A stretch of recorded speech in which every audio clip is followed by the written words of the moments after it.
Ever wondered how many stories of exploitation remain untold? In the vast tapestry of our society, there are threads of stories that often go unnoticed, tales that are overshadowed by the bustling noise of everyday life. Many of these are accounts of exploitation, where the innocent are taken advantage of, their voices muted, their plight unseen.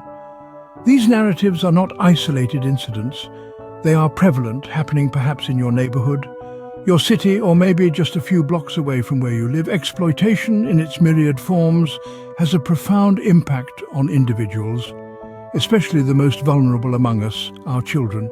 It robs them of their innocence, their trust, their joy, and replaces these with fear, pain, and a lifetime of scars. But these stories are not just about the exploitation, they are also about resilience, courage, and the human spirit that fights to overcome. Today, we bring you one such story, the story of a girl named Lily. Lily was just like any other 12-year-old, full of dreams and aspirations. She was a vibrant girl whose laughter echoed through the rooms of her home. Her days were filled with school, homework, and playing with her friends. She dreamed of becoming a veterinarian. Her love for animals was evident in her collection of stuffed toys.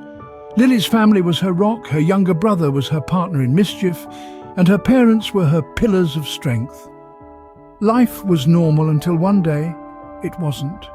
A trusted family friend, someone she looked up to, shattered her innocent world. The person who was supposed to protect her abused her trust, leaving Lily confused and scared. She found herself in a situation she couldn't comprehend, a situation she didn't know how to escape from. She was just a child, thrown into a whirlwind of fear and confusion. Every day became a struggle. The once vibrant girl now carried a heavy secret. She withdrew from her friends, her grades started to slip, and her laughter, once so infectious, became a rare sound. The dreams she had of becoming a veterinarian seemed to fade into the distance, replaced by a dark cloud of anxiety and fear. Her trust in people, once so unwavering, was now shattered. The world no longer felt safe. It was a place of hidden dangers and disguised monsters. Yet Lily, like so many children in her situation, hid her pain. She masked her fear with a forced smile. She kept up appearances, not wanting to worry her parents, not wanting to disrupt the normalcy of their lives. She was fighting a battle no child should ever have to fight, and she was fighting it alone. The saddest part of Lily's story is not just the loss of her innocence, but the fact that she felt she had to bear this burden on her own.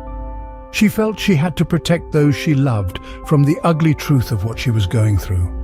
And so Lily, like many others, kept her painful secret hidden. The trauma of exploitation is often carried silently, a burden too heavy for young shoulders. Imagine a world where trust becomes a luxury, where innocence is traded for fear, and where a child's laughter is replaced by haunting silence. This was Lily's world. A world where she was forced to grow up too soon, where her laughter faded into the background and her eyes held a depth of sadness no child should know. She was caught in a storm of shame and guilt, often blaming herself for her exploitation. This self-blame, a cruel aftermath of her ordeal, took a toll on her relationships. Friends became strangers, family became distant figures, and she found herself isolated in her own silent suffering. Her school performance, once a source of pride, plummeted.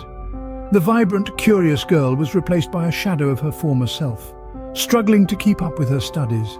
She was trapped in a cycle of anxiety and depression, the psychological scars of her exploitation etched deep within her.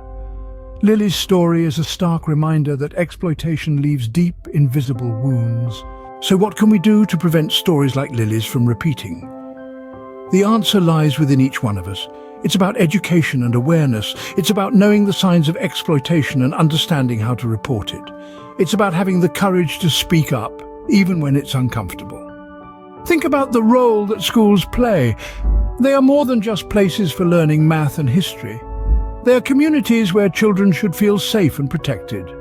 Teachers and administrators need to be trained to recognize the signs of exploitation and to take action when they see it. But it doesn't stop with schools. Parents, you are the first line of defense.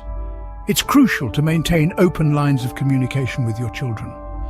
Encourage them to share their feelings and experiences. Equip them with the knowledge to recognize inappropriate behavior and the confidence to report it. And let's not forget about the wider community. Neighbors, friends, relatives, it takes a village to raise a child. We all have a responsibility to look out for one another, to raise the alarm when something doesn't feel right. Remember, your voice can be the difference between an untold story and a saved life. Stand against exploitation, educate and empower.